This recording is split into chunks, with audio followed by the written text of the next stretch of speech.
Bolsonaro's slogan, so as to say, is Brazil above everything and God above everyone. He says that all the time. Yeah, sure. Maybe he's not very familiar with God. If he thinks God approves of him, I think he might have a few things coming. Good evening.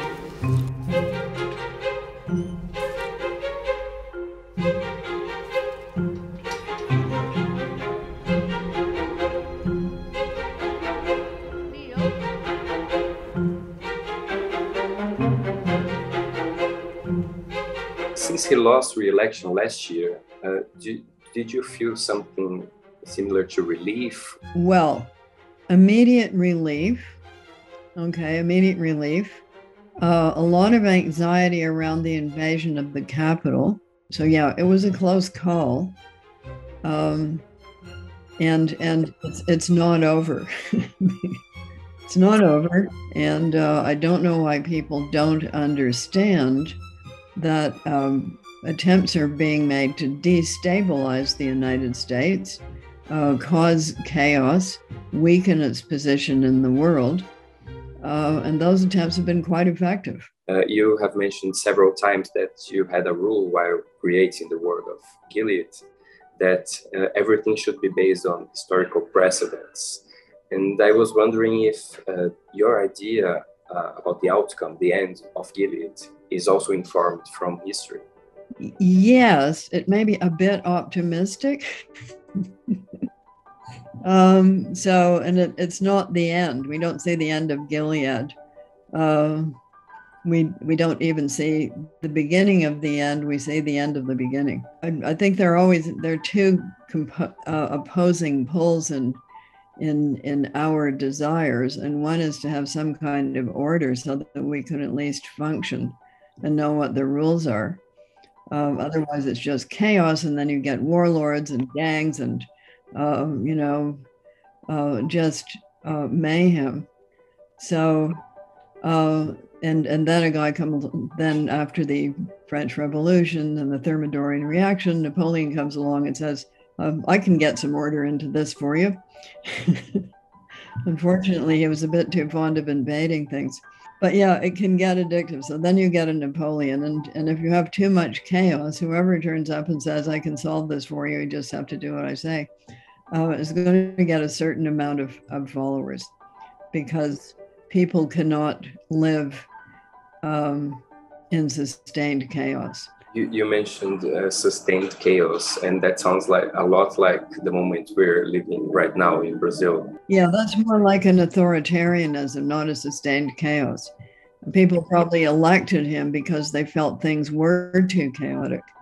So they felt at least he would put some order into place. But these people always see order as themselves as a kind of king. I don't know whether you saw The Death of Stalin, the film. Yeah. So some of these people live out their lives. They actually get to the end and have a natural death. And Stalin did that. Mao did that. Hitler did not. Mussolini did not. But a number of them do. But then there's a question of succession, because typically these people have eliminated anybody who gets too powerful within their own regime. You've mentioned a few times one of the facts that inspired your creation of the dystopia in The Handmaid's Tale was the systematic kidnapping of babies in the Argentinian dictatorship in the 70s. Okay, so I was following that quite closely in the 70s because I had joined Amnesty International. What Argentina was doing under the generals was scooping people up, no process, no trial, total secrecy, murdering them. If they were pregnant, waiting until the baby was born and then murdering them, and placing the babies with families who wanted a baby who were high up in the regime. So I was in Argentina a couple of years ago, and it was a hot topic because a number of these babies had grown up and were now finding out that their parents weren't who they thought they were. In fact, their parents had murdered their parents. And that's a pretty harsh thing for people to have to come to terms with.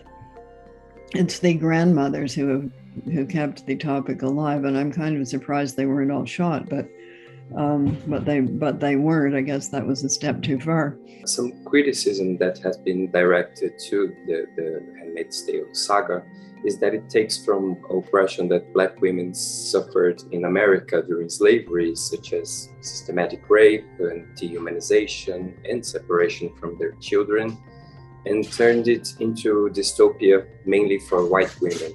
Well, it's a white supremacist regime. So all of the Black people that are identifiable by the white supremacist regime have been put into, quotes, national homelands, which is what happened under apartheid in South Africa.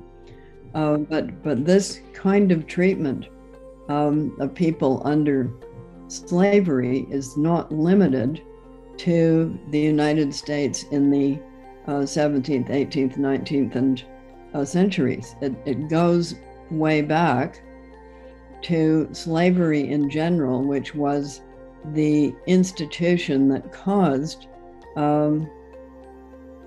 civilizations like Rome and ancient Greece to be viable. Those critics I mentioned, they argue that you deal with the theme of race quite quickly in the novel. That's what a white supremacist regime would do. A novel, if you're writing it from a single person's point of view, you can only put into it, into that narration, what that person could know.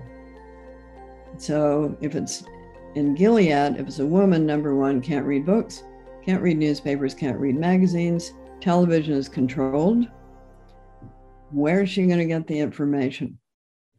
So this was a problem for me for everything in the book. I had to consider, what would she know?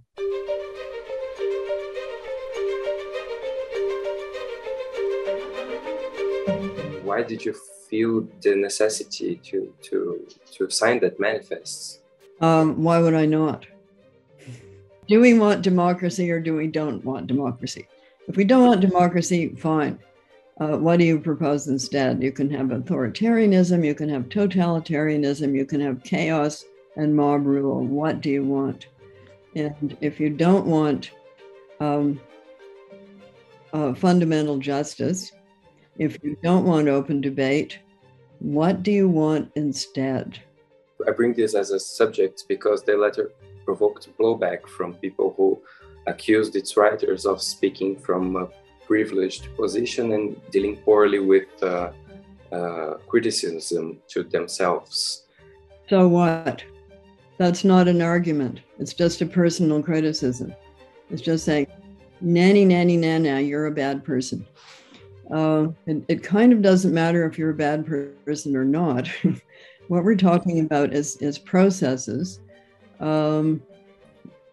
regulations, if you like, and curbs on abuse of power. So unless you admit that the power to accuse is a power, we're not going to get anywhere.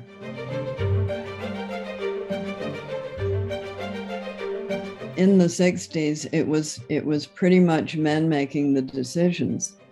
I did not feel myself that I was getting discriminated against for being a woman, because essentially publishers are publishers, and they will publish things that they think they can sell.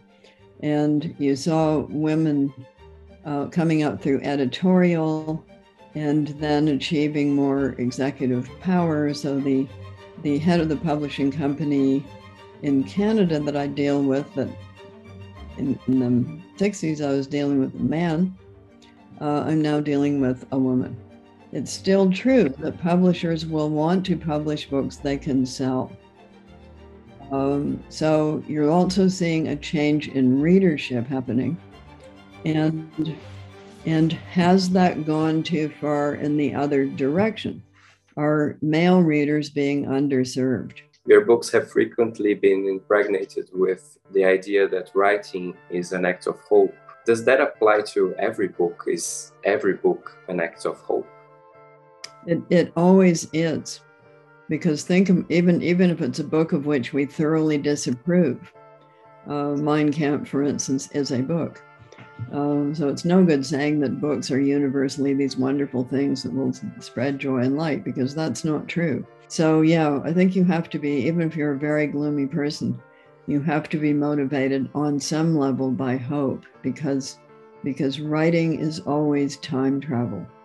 So you were hoping that this journey that you are embarking on this page right here and now, is going to travel through time and arrive in the hands of somebody else later, and that person will be the right reader for that book. A lot of hope there. And let us end on a note of hope. I hope it works out well for you. Thank you. I hope so too. Have a good day. Thank you. Bye.